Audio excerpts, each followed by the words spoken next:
Assalamu alaikum dear students. Let me welcome all my BS English students once again. After a short break, I am here with a series of remaining lectures on literary movements.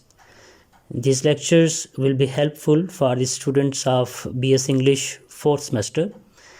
At the same time, students who are interested in literary movements and their subsequent effect on global literature in general and English literature in particular will also get something out of these lectures.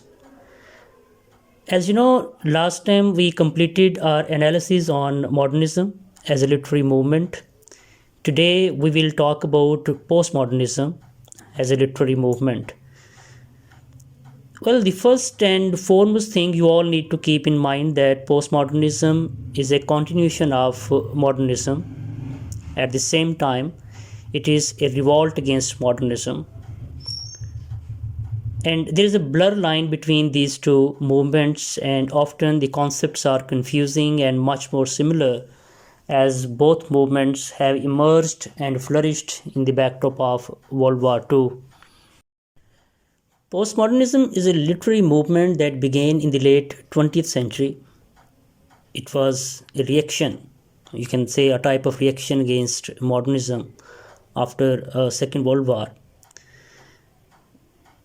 अगर हम इस movement के हवाले से बात करें कि इसके मेन करेक्टरिस्टिक्स या इसकी मेन रिकग्निशन या मेन पॉइंट्स क्या हो सकते हैं, तो एक तो ये चीज़ है कि इस मूवमेंट के अंदर आपको बहुत ज़्यादा एक्सपेरिमेंटेशन नज़र आती है.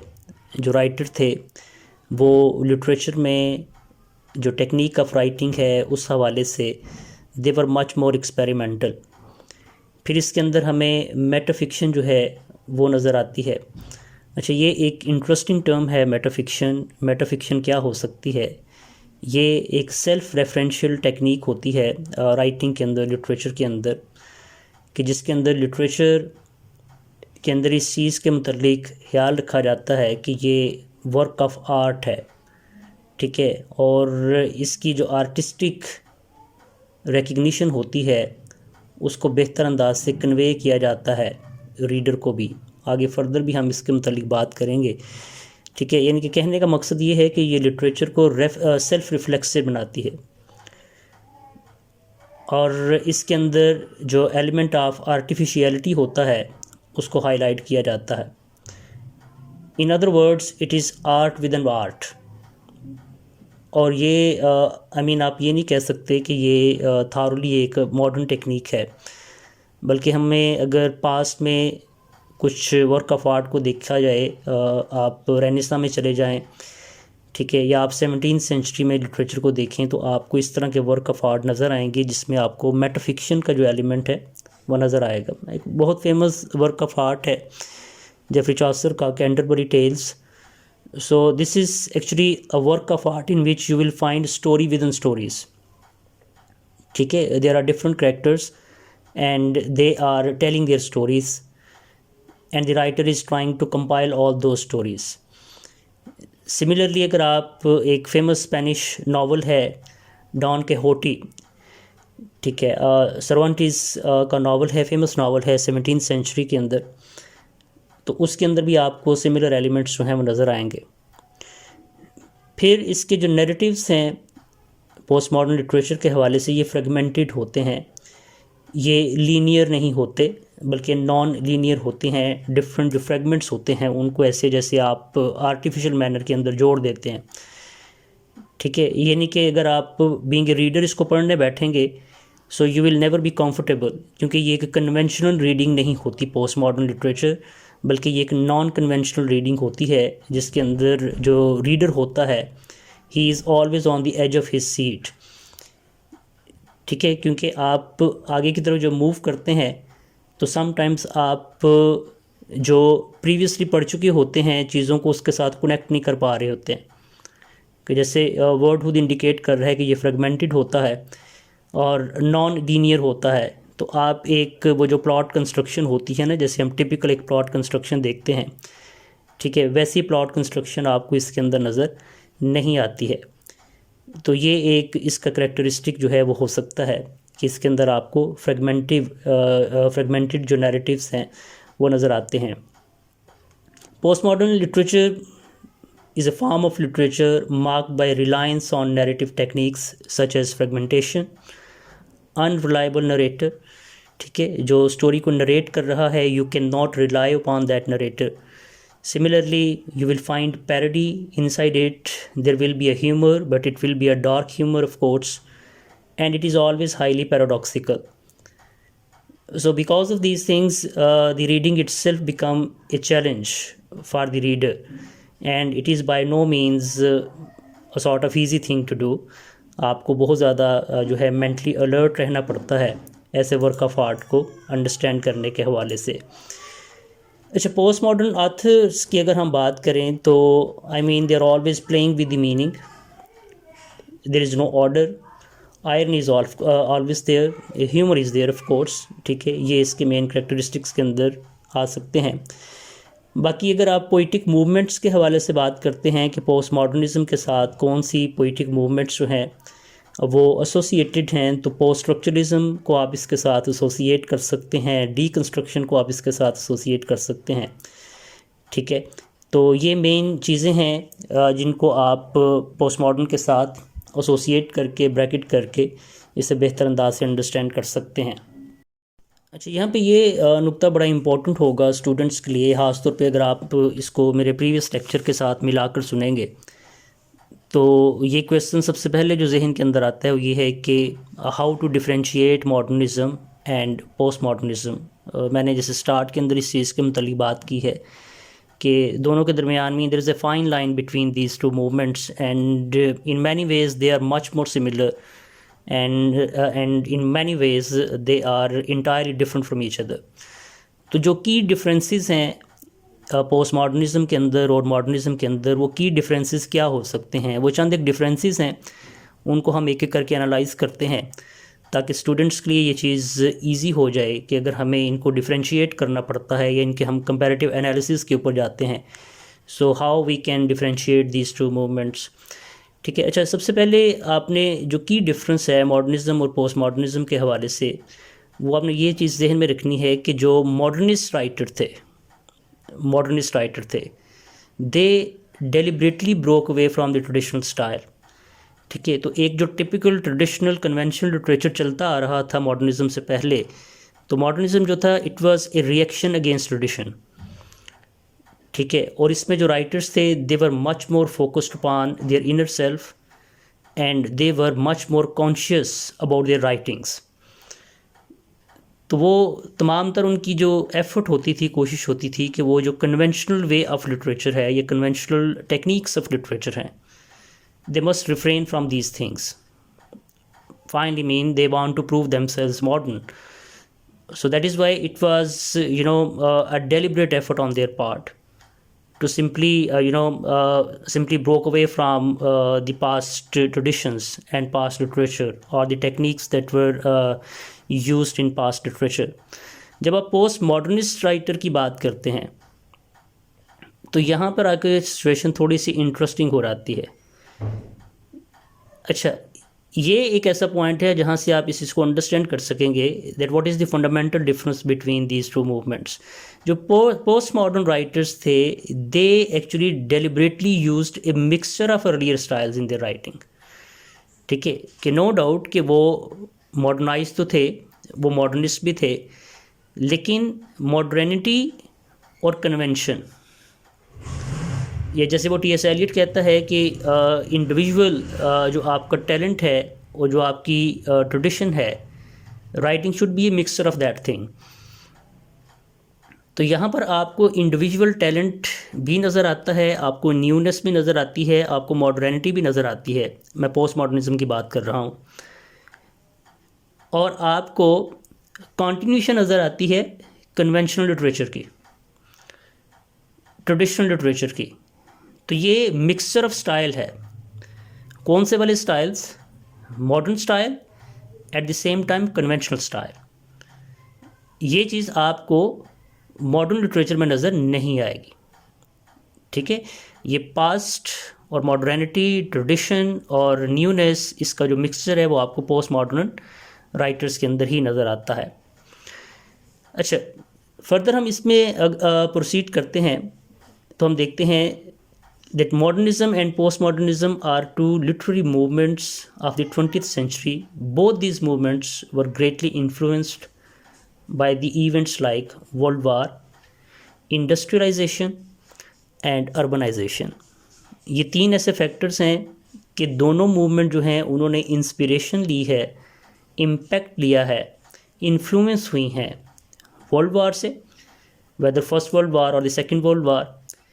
फिर जो एक रैपिड इंडस्ट्रियलाइजेशन थी वेस्ट यूरोप के अंदर जो आपको नज़र आती है, ठीक है, और इंडस्ट्रियलाइजेशन का जो रिएक्शन था वो ऑफ कोर्स अर्बनाइजेशन थी, ठीक है, कि इंडस्ट्री जो है उसका जो हब होता है वो मोस्टली अर्बन एरियाज़ होते हैं, सिटीज़ होते हैं, पॉपुलस एरियाज़ होते हैं। तो वो जो एसोसिएटेड या एडजेसेंट एरियाज़ होते हैं लाइक विलेजेस के, जहाँ पे मोस्टली जो लोग होते हैं they are connected to agriculture, so they simply start moving towards cities. तो इंडस्ट्रियलाइजेशन का जो एक हो सकता है सब्सिक्वेंट इफ़ेक्ट हो सकता है वो ऑफ कोर्स अर्बनाइजेशन होती है। तो ये तीन मेन आपको थीम्स नज़र आ सकते हैं इन दोनों मूवमेंट्स के अंदर, ठीक है। वार इन्फ्लुएंस लिटरेचर होगा, इसके अंदर आपको इम्पैक्ट ऑफ इंडस्ट्रियलाइजेशन नज़र आएगा, एंड ऑफ कोर्स जो अर्बनाइजेशन होती है, जो एक एक मैसिव लेवल के ऊपर लोगों की मूवमेंट होती है, माइग्रेशन होती है from the agriculture areas to the urban areas, वो चीज़ आपको जो है इसके अंदर नज़र आती है, ठीक है। उसके बाद पोस्ट मॉडर्न ऑथर जो हैं, इन पे अगर हम फर्दर थोड़ा सा फोकस करें, so they would like to highlight the possibility of multiple meanings within a literary work. यहाँ पर आपको सिंगुलर मीनिंग नज़र नहीं आएंगे, बल्कि किसी भी वर्क ऑफ आर्ट को पोस्ट मॉडर्न लिटरेचर में से आप उठाते हैं, आप उसको वेरियस मैनर में इंटरप्रेट कर सकते हैं, ठीक है। चूँकि ये कॉम्प्लेक्स होता है, ये फ्रेगमेंटेड होता है, ये नॉन लीनियर होता है, तो यहाँ पर आपको जो मीनिंग्स नज़र आएंगे वो भी हमेशा मल्टीपल ही नज़र आएंगे, और हर पढ़ने वाला जो रीडर होगा he will try to define and redefine these work of art according to his own vision and understanding, ठीक है। ये दूसरी चीज़ इसके अंदर आपको ये भी नज़र आती है that there is actually no meaning, there is complete lack of meaning, there is a complete void, no literariness. So this is another hallmark of postmodern literature, whether you will find multiple meanings or there will be no more meanings, there will be a complete lack of meanings. तो ये भी एक major characteristic जो है वो post modern literature के हवाले से जो है वो हो सकता है, ठीक है। आई होप सो कि इस कॉन्सेप्ट को मैं यहाँ पे क्लियर करने में सक्सेसफुल हुआ हूँ कि बेसिकली अगर आप इसको अंडरस्टैंड करना चाहें that what is the fundamental difference between modernism and post modernism, so these are the key differences, so just try to keep these things in your mind. जी, नेक्स्ट हम मूव करते हैं और कुछ जो लिटरेरी टेक्निक्स हैं जो कि पोस्ट मॉडर्निज़म के अंदर हम यूज़ करते हैं या देखते हैं, उसके ऊपर थोड़ी सी बात करते हैं कि मेजर टेक्निक्स जो हैं वो इस हवाले से क्या हो सकती हैं। कुछ का जिक्र मैं ऊपर कर आया हूँ, ठीक है, कि आयरनी जो है it will be a part of post modern literature, there will be a dark humour, sick humor, in other words, there will be paradox, of course, it is always highly paradoxical, and of course there will be some comical elements, because if there is a humor there will be a parody as well. Fragmentation काफ़ी detail से इसके हवाले से हमने बात की है, and of course the narrators will be unreliable, ठीक है। इन तमाम तर टेक्निक से हट के कुछ फर्दर टेक्निक्स हैं जिनके ऊपर हम एक एक करके बात करते हैं। पैस्टिश, ठीक है। Pastiche is a technique that is used in literature in which one writer tries to copy the work of art of another writer. लेकिन इसमें जो आपने जहन में बात रखनी है, अंडरस्टैंड करनी है कि ये पैरोडी नहीं होती है, ठीक है। पैस्टिश जो है it is by no means a mocking technique, कि आप किसी दूसरे के वर्क ऑफ आर्ट को लें और आप उसको मॉक करने की कोशिश करें। Rather it is more A type of homage, जिसमें आप एक्नॉलेज करते हैं किसी दूसरे राइटर के वर्क ऑफ आर्ट को अपने वर्क ऑफ आर्ट के अंदर। ठीक है। तो जब कोई राइटर किसी दूसरे राइटर के वर्क ऑफ आर्ट की एग्जांपल लेता है, उसको अपने वर्क ऑफ आर्ट के अंदर कोट करता है और फिर उसको ग्लोरीफाई करने की कोशिश करता है या उसको अप्रिशिएट करने की कोशिश करता है, तो हम कहते हैं कि जो राइटर है he is using the technique of pastiche. Fine. So इसे आपने मॉकिंग सेंस के अंदर नहीं लेना। फिर टेम्परल डिस्टॉर्शन जो है वो हमें नज़र आएगी, ठीक है। जैसे ऊपर मैंने मेंशन किया कि फ्रेगमेंटेड नैरेटिव होगा, नॉन लीनियर होगा, तो इसके अंदर आपको जो एलिमेंट ऑफ डिस्टॉर्शन है, एलिमेंट ऑफ डिस्टर्बेंस है, वो आपको नज़र आएगी। मेटाफिक्शन के ऊपर हमने काफ़ी ज़्यादा बात की है, ठीक है। मीन के metafiction means making the readers aware of the fictional nature of the text they are reading, कि रीडर खुद इस चीज़ के मतलब कॉन्शियस हो जाता है कि जो टेक्स्ट को वो एनालाइज कर रहा है, स्टडी कर रहा है, it is of course fictional one. फिर आपको इंटरटेक्सुअलिटी का एलिमेंट जो है वो आपको नज़र आता है। और इंटरटेक्सुअलिटी मीन कि जब आप एक टेक्स्ट के अंदर किसी दूसरी टेक्स्ट को एक रेफरेंस के तौर के ऊपर कोट करते हैं, ठीक है। Then again the magical realism, कि आप एक रियलिस्टिक स्टोरी के अंदर कुछ अनरियलिस्टिक एलिमेंट्स को या मैजिकल एलिमेंट्स को बीच में आप इंट्रोड्यूस करवाते हैं, ठीक है। फर्दर आगे हम बढ़ते हैं इस हवाले से। मैक्सिमलिज्म से मुराद जो है वो हम ये लेते हैं कि आप बहुत ज़्यादा डिटेल के अंदर किसी चीज़ को डिफ़ाइन करना शुरू कर देते हैं, ठीक है। ओवर राइटिंग का एलिमेंट जब आ जाता है या एक्सट्रीमली लॉन्ग राइटिंग का एलिमेंट जब आ जाता है, तो जब सारी बात है आप एक्सेसिव राइटिंग करते हैं किसी एक छोटे से टॉपिक के ऊपर, so you are bound to become disorganised. तो हमें ये वर्क ऑफ आर्ट डिसऑर्गेनाइज नज़र आएंगे, नॉन लीनियर होना शुरू हो जाएंगे, ठीक है। और हमें जो है ना वो फीलिंग नहीं आएगी जो कि हमें एक कन्वेंशनल लिटरेचर के अंदर नज़र आती है, that there will be a suitable plot, it is having its proper beginning, it is having its middle and of course then it is having its end. तो इसके अंदर हमें एक्स्ट्रा डिटेल, सुपरफ्लुअस डिटेल नज़र आती है जो कि इसको डिसऑर्गेनाइज कर देती है। Then there is another technique that is used in this type of literature, that is minimalism, ठीक है। कि जहाँ भी डिटेल रिक्वायर्ड होती है उस डिटेल को स्किप कर जाना, to say something in very few words, ठीक है। यानी कि इस कदर आप जो है उसको मिनिमाइज़ कर दें कि जो ओवरऑल उसका इम्पैक्ट है वो डिस्टर्ब हो जाए और जो रीडर है वो कंफ्यूज हो जाए,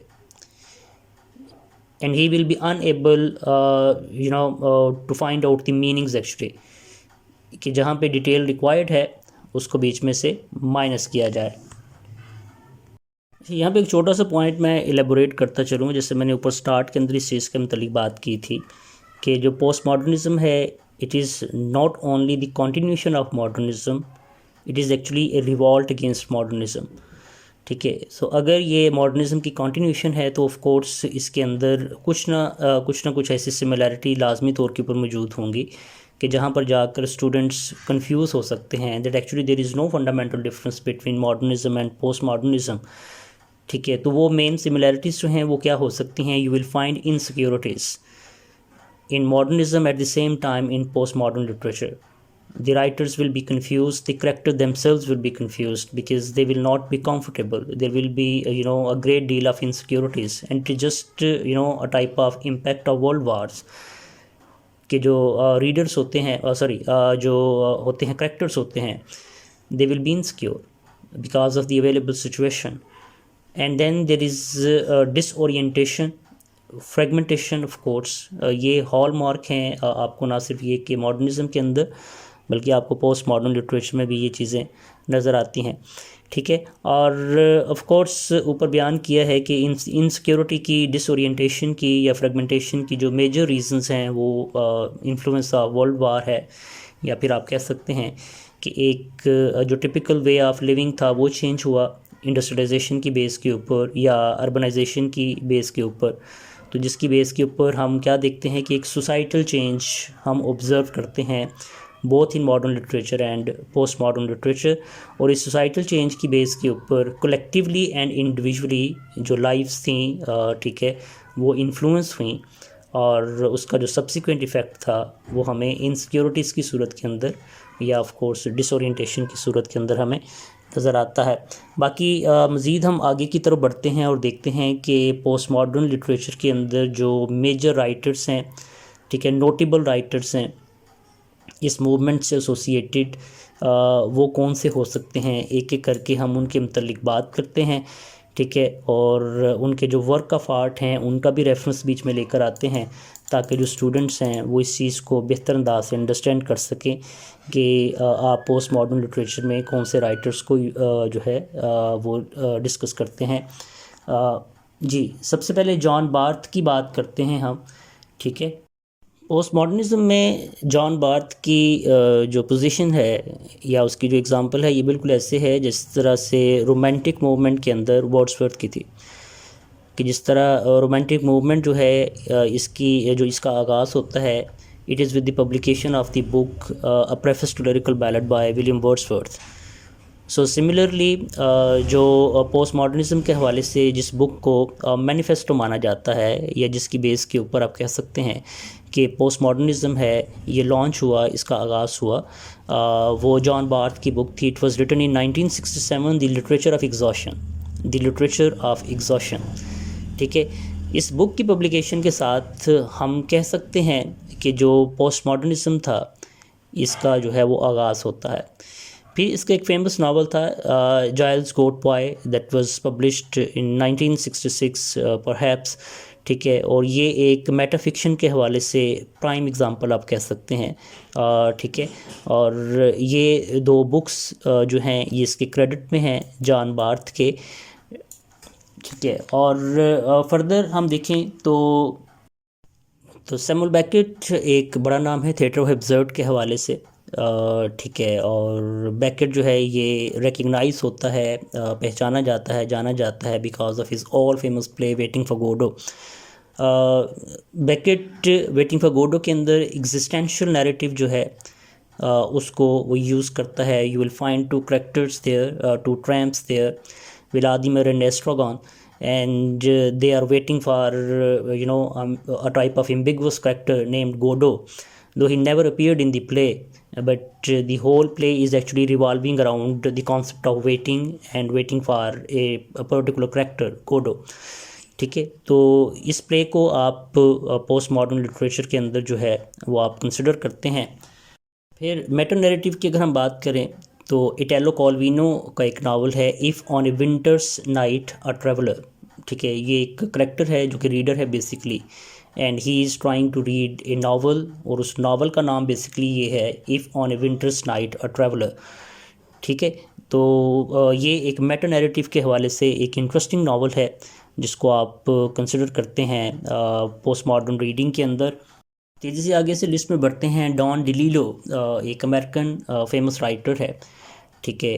हमें मीनिंगलेसनेस का एलिमेंट नज़र आता है इसके नॉवेल्स के अंदर, ठीक है। हमें जो ग्लोबल कैपिटलिज्म है इसके थीम्स नज़र आते हैं। फ्रेगमेंटेड नैरेटिव वंस अगेन, ठीक है। वो फेमस नावल इसका underworld, that was written in 1997, ठीक है। और डेलिलो जो है इसे हम एक मेजर पोस्ट मॉडर्न राइटर के तौर के ऊपर लेते हैं, ठीक है। एलिमेंट ऑफ कंज्यूमरिज्म हमें इसके अंदर नज़र आता है, ठीक है।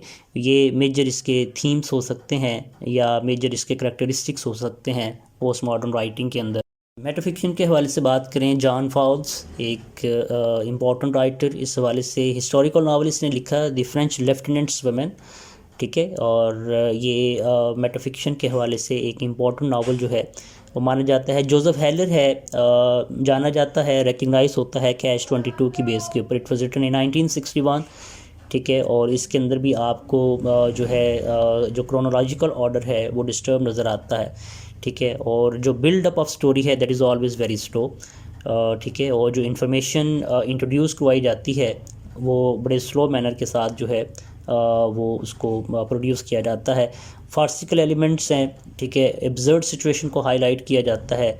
ब्लर नैरेटिव है, ठीक है। तो वो तमाम करैक्टरिस्टिक जो आमतौर के ऊपर किसी भी पोस्ट मॉडर्न राइटर के अंदर हो सकते हैं वो हमें जोसेफ हेलर के अंदर जो है वो नज़र आते हैं। Then once again from the Latin American world, very important very famous writer Gabriel Garcia Marquez, ठीक है। Famous for his novel 100 Years of Solitude, ठीक है। Love in the time of cholera इसके मेजर नावल्स हैं, ठीक है।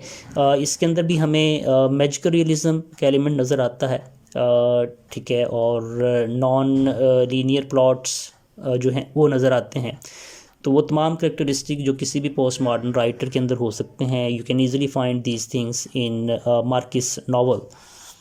एक ऐसा नावल जिसको आप पोस्ट मॉडर्न लिटरेचर के पोस्टर चाइल्ड के तौर के ऊपर लें या ट्रेडमार्क के तौर के ऊपर लें, yes this is the one that is supposed to be the best novel that will highlight post modernism. वो टॉमस पिंचन का नावल है ग्रेविटीज रेनबो। ठीक है, अच्छा इस नावल के अंदर आपको impact of culture, science, social science, profanity, ठीक है, ये तमाम की तमाम चीज़ें जो कि किसी भी पोस्ट मॉडर्न लिटरेचर का ट्रेडमार्क हो सकती हैं वो आपको नज़र आएंगी। You will find the word play, you will find disturb language, non linear plots, non-serious elements. So all the major characteristics if you want to find in one single novel, so that will be Thomas Pynchon's novel Gravity's Rainbow or The Crying of Lot 49। ये इसके major work of art हैं जिसके अंदर आप इन चीज़ों को जो है सकते हैं। Then again Kurt Vonnegut, he is also a postmodern writer and his famous novel is Slaughterhouse 5। It was written in 1969। इसके अंदर भी आपको वो एलिमेंट्स नज़र आते हैं, जो सेंसलेस नेचर ऑफ वार है उसका इम्पैक्ट आपको नज़र आता है। ठीक है, and you know that rapid shift from present to past and once again from past to present with the extreme non-linear plots. So you will find all these things in Kurt Vonnegut's novels. Then David Foster Wallace, Infinite Jest, that is I mean embodied by postmodernism। ठीक है, तो ये major writer हैं post modernism के हवाले से, और इसके अंदर या इन राइटर्स के अंदर आपको वो तमाम तर एलिमेंट्स हैं वो नज़र आएंगे जो मेटाफिक्शन के हवाले से हो सकते हैं। आई मीन जो आप कह सकते हैं कि नॉन लीनियर प्लॉट्स के हवाले से हो सकते हैं, या जो अब्सर्डिटी के हवाले से हो सकते हैं, वो आपको इन राइटर्स के अंदर नज़र आएंगे। ठीक है, तो पोस्ट मॉडर्निज्म के अंदर इन सारे मेजर राइटर्स को हमने इंडिविजुअली जो है वो एनालाइज़ किया है, डिस्कस किया है। बाकी फर्दर आप लोग कुछ चीज़ों को खुद से गूगल आउट करें और एक लिस्ट को तैयार करें जिसके अंदर आप ऐसे राइटर्स को लेके आएँ जो कि पोस्ट मॉडर्न लिटरेचर की कैटेगरी के अंदर फॉल करते हैं। बाकी जो फंडामेंटल डिफरेंस है मॉडर्निज्म में और पोस्ट मॉडर्निज्म में वो काफ़ी डिटेल के साथ हमने इस सेटिंग के अंदर डिस्कस किया है। ठीक है, आई होप सो कि ये चीज़ें आपको हेल्प आउट करेंगी। अगर आप इसको बेहतर अंदाज से अंडरस्टैंड करना चाहते हैं तो इसको मेरे प्रीवियस लेक्चर के साथ इंटरलिंक करके देखें, सुने, जो मॉडर्निज्म के ऊपर था, क्योंकि वो काफ़ी डिटेल्ड लेक्चर था। ठीक होगी बात, तो ये चीज़ आपको फ़र्दर हेल्प आउट करेगी इस टॉपिक को अंडरस्टैंड करने के हवाले से। बाकी फ़र्दर अगर आपके जहन में इस हवाले से क्वेरीज़ या क्वेश्चंस आएँ तो आप कमेंट्स के अंदर क्वेश्चन जो हैं वो पूछ सकते हैं। ठीक है, thank you very much for your time and we will talk about another topic in the upcoming lectures. Meanwhile it is Allah हाफिज़ फ्राम माई साइड।